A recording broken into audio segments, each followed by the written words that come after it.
ہوتی ہے، عزیزداری ہوتی ہے، قریبی دوستی ہوتی ہے، تو وکلا برادری میں بھی یہ عام بات ہے کہ کسی تعلق والے جاننے والے کا کیس اس جج صاحب کے ساتھ سامنے نہیں لگایا جاتا جن سے ایسا کوئی تعلق کسی کا ہو۔ آج بہت دکھ اور افسوس ہوا بطور قانون کے طالب علم کے جب 5 رکنی بینچ کا مختصر فیصلہ پڑھا آڈیو لیکس کے اوپر۔ میں اب کیا کہہ سکتا ہوں کہ آپ کی اپنی ساس ہیں جن کی وہ آڈیو ہے اور آپ ہی اس بینچ کو ہیڈ کر رہے ہیں، اور اس کے ساتھ ساتھ ایک اور جج صاحب کا اس آڈیو میں ذکر ہے، منیب صاحب کا، وہ بھی اس بینچ کا حصہ ہیں، اور آج اس آرڈر میں کہا گیا کہ وہ مبینہ آڈیو ہے، اس کی تحقیق نہیں ہوئی کہ وہ آڈیو اصلی ہے کہ نہیں۔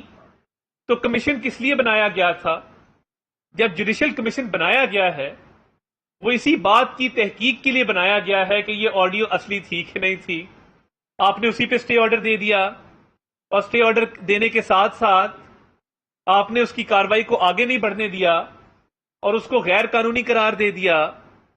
تو یہ کہاں کا انصاف ہے کہ آپ اپنی ساس کی آڈیو کا کیس اپنے پاس لگائیں، اس پہ اسٹے دے دیں، اس کمیشن کو آگے چلنے نہ دیں، اس کمیشن کو تکنیکی بنیادوں پہ روک دیں، اور پھر کہیں کہ وہ مبینہ آڈیو تھی، اس بات کی تحقیق ہی نہیں ہوئی کہ وہ میری ساس تھی کہ نہیں تھی۔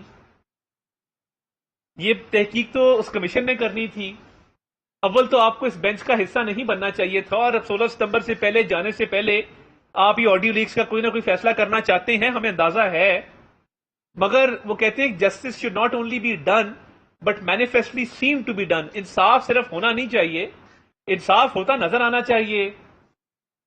آپ کسی اور جج صاحب کی سربراہی میں بینچ بنا دیتے۔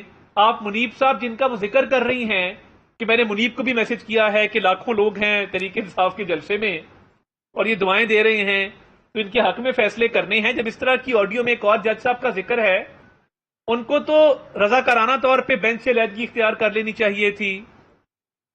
اب آپ خود جج ہیں، آپ کی ساس کا معاملہ ہے، بینچ کو آپ ہیڈ کر رہے ہیں، ایک اور جج صاحب جن کا آڈیو میں ذکر ہے وہ بینچ کا حصہ ہیں، تو انصاف کیا ہونا ہے؟ اور یہ کس نے تحقیق کرنی ہے کہ یہ آڈیو اصلی تھی کہ نہیں تھی؟ آپ نے یہ سوال بھی کر دیا، اور آپ نے الیکشن کا بھی ذکر کر دیا، یعنی ساس کی آڈیو کے علاوہ آپ نے ساری باتیں کی۔ الیکشن کی پٹیشن کے اوپر آپ نے کہا سپیکرز کی درخواستیں آئی تھیں، الیکشن 90 روز میں ہونے چاہیے تھے، الیکشنز میں یہ قواعد و ضوابط ہیں جو پورے ہو گئے تھے تو یہ الیکشن ہو جانے چاہیے تھے۔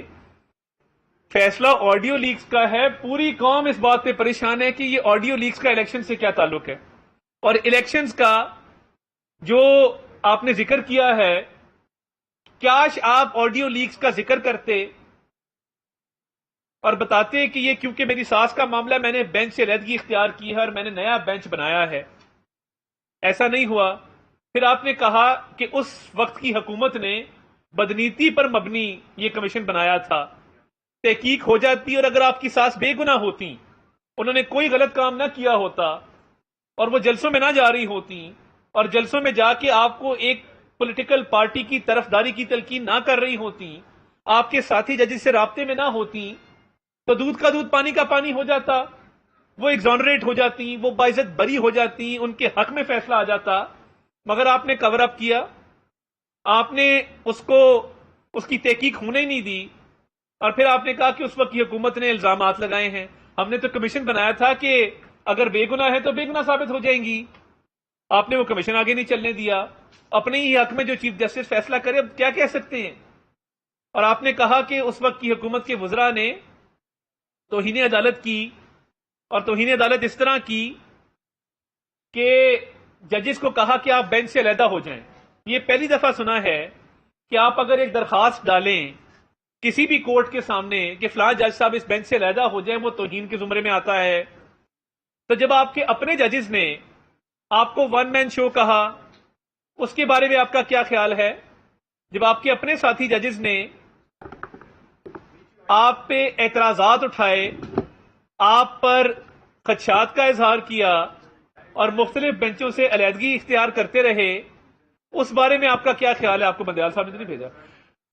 اور اس کے ساتھ ساتھ مختلف موقعوں کے اوپر فل کوٹ بنانے کی بھی صدا مسترد ہوتی رہی، اور مختلف موقعوں کے اوپر اس کو امپیریل کوٹ کہا گیا۔ امپیریل کوٹ ہم نے نہیں کہا تھا، ون مین شو ہم نے نہیں کہا تھا، آپ کے ہی ساتھی ججز نے تحریری فیصلوں میں کہا کہ یہ ون مین شو ہے، یہ امپیریل کوٹ ہے۔ آپ کی کورٹ میں اتنی بڑی تقسیم تھی کہ آپ فل کوٹ نہ بنا سکے، نہ تمام ججز کو اپنے ساتھ بٹھا سکے، کیونکہ ایک لابیز کریٹ ہو گئی ہوئی تھی۔ بظاہر علی اکبر نقوی صاحب کا کرپشن کا کیس آیا تھا، آپ ان کو امپورٹنس دیتے رہے، آپ ان کو مختلف بینچوں کا حصہ بناتے رہے، ان کا ریفرنس سماعت کے لیے مقرر آپ نے نہیں کیا، ان کو آپ کی پروٹیکشن حاصل تھی۔ آپ کے ساتھی ججز یہ جانتے تھے کہ یہ کرپشن میں ملوث ہیں، بظاہر علی اکبر نقوی صاحب، آپ نے پھر بھی کوئی ان کے خلاف ایکشن نہ لیا۔ جب فل کوٹ بنانے کا کہا گیا، فل کوٹ بنانا دور کی بات، آپ فل کوٹ میٹنگ نہیں کر سکے۔ ہم نے یہ بھی اصداء کی کہ قوم تقسیم ہے، سیاست انتشار کا شکار ہے، خدا را ہم ہاتھ جوڑ کے آپ سے یہ التجا کرتے ہیں کہ فل کوٹ میٹنگ بلا۔ عطا تارڑ پریس بریفنگ دے رہے تھے۔ آپ کو بتاتے چلیں کہ ڈالر کے مقابلے میں روپے میں مزید اس سے کام آیا ہے۔ اوپن مارکیٹ میں ڈالر 3 روپے سستا ہو کر 300